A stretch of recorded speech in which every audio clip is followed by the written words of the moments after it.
Charan! Hello, good evening everyone! Munti ka na akong madulas sa ano, munti ako na masabi, good afternoon, good evening na po ngayon. Ngayon ay oras na 6:30 na po sa amin. Ayan, Brandy, sumasabay ka na naman. Ayan! Ayan, ito na, nire-reveal ko na po ang aking, yung kahapon, yung sa post ko kahapon. Ito na po siya, ang aking new hairstyle. O, ayan, ang tagal ko hindi naglabas ang tunay nating hair. Ayan, nakala tuloy ni Manong Sutil, ako ay kalbo na. Kasi ako ay puro wig. Ano naman si Brandy, sumasabay. O, ayan o. O, ano muna natin yung ating tasa. Ayan. O, diba? Ang tasa ko ay ternong-terno. Ayan sila. Ternong-terno sa aking palda. Ayan o. O, diba? Lalapit. Lalayo. O, mga pasaway. O, diba? Mainit na tubig. O, namiss ko yung ganito. Diba? Tagal ko na hindi nagagaganito. Ayan o. Naiblo pa natin yan. O, ang ating shoulder. O, diba? O, at may nanalo. Anak naman. Alam nyo guys, sa sobrang daming nag-comment kahapon, alam nyo ba yung comment doon sa post ko? Anak, naku. Umabot ko ito ng 110 yata or ano. Pero may nakasagot naman. Ang nakakalungkot nga lang ay hindi doon kasama doon sa ating mga inaasahang makakasagot. Ang nakasagot mo ay, babanggitin natin yung pangalan niya.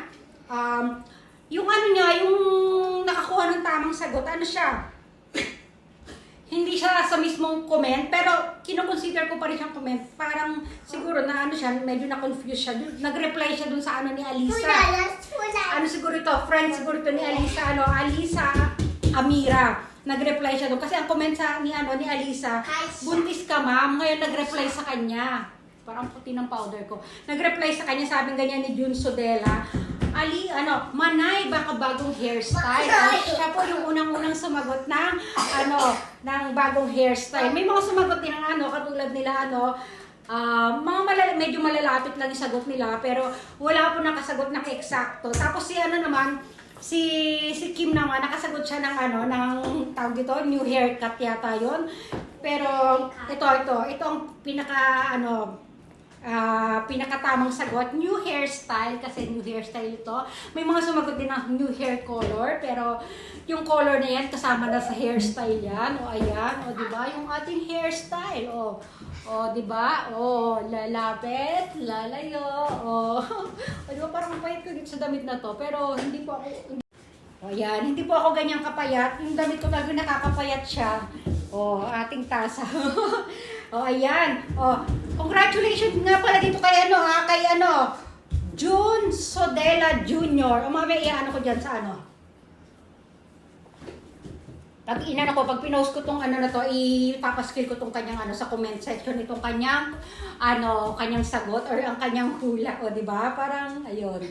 Ayan ha. Alam niyo ba kung sa pagkakatanda ko may 2 months yata ako hindi naglabas ng aking tunay na hair, di ba?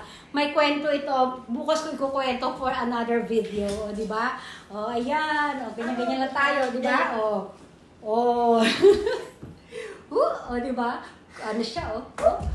Ang tawag po sa gupit ko nito ay, pixie cut. Pixie. P-I. Ayan, anak. Off mo na yung ilaw dyan. Mas maganda ako dyan. Diba? Ayan. Lalabas lang kami kasi may kami ni Kane, may tawag dito. Kukunin ko yung kanyang yung assignment niya. Ito, itong batang ito. Hanggang ngayon, inuubo pa rin siya. Wala na siyang lagnat, magaling na yung kanyang lagnat. Pero yung ubo niya ay, ayan, kumakahul-kahul pa rin siya. Diba? Ayan. Lalapit, lalayo, lalapit ulit. Ay, tagal ko na hindi na nagpiflex ha. Stomach in, chest out. Ganyan. Kalimutan ko mag-chest out. Chest out, wet out. I-push ang bewang, i-pull ang balakang. Diba? Yan. Flex, flex, flex. Diba? Summer na summer, ang hair. Diba? Abangan niyo yung kwento niyan bukas ha. Bakit ako ganyan ha? Diba? Anak, tigilan mo yan. Diba? Wala, ubusin lang natin itong ano natin. At ano nga pala, isama ko na ano na rin natin yung ating ano, dito na rin natin yung aking whitey, ang aking whitey, o yung aking ano, ano nyo na rin po ako dyan. Sundan nyo na rin po ako sa aking whitey. Aking Charan channel, meron akong Charan channel dyan. O ayan, ano na rin tayo, monetize na rin po tayo sa ating Charan channel, o diba? O. Wala akong masyadong masabi. Tagal ko hindi ganito nagtasa guys, o. O diba? O. Natatawa ako. Ang daming humula ng mga nagbuntis ako. Ano pa ba yung maraming hula dito? Wait lang ha, ano natin. Ayun, buntis daw ko, meron pa yan. Pati mo na si Manong Sutil. Doon ako na tawa ng bongga sa comment ni Manong Sutil. Ako daw, nakakalbo yata yun. Ayan. Ano pa ba yung meron dito? 115 pala yung nag-comments. Nag-comments kahapon, 115 pala lahat sila. Di ba? Di ba? Pero ang daming nag-comment na buntis. Wish ko lang. Alam niyo po, gusto kong mabuntis. Di ba? May mga nagsagot din ng ng ating eyelashes extension. Yung hindi po ito yung i-reveal ko. Kasi ito, na-reveal ko na po ito. No? Kung napanood niyo yung mga video natin ng mga nakaraan, nandun kami sa, yung sa Sundance Resort. Binalik ko na yung sabi ko, nagpa-eyelash ako. Ayan. Kaya hanggang kumukuti-kutita pa yung aking mata. Di ba? Ano pa ba yung new tattoo? Nagpa-inject ng labi. Ano pa yung sinabi? Basta, marami basta pinakamarami yung tawag dito, yung sa buntis yan ang maraming sa atin. Di ba? Anyway, maraming salamat po sa mga nag-participate at pasensya na kayo. Ngayon lang tayo nakapag-announce ng kasi nga busy-busyhan tayo dito kay Ken, di ba?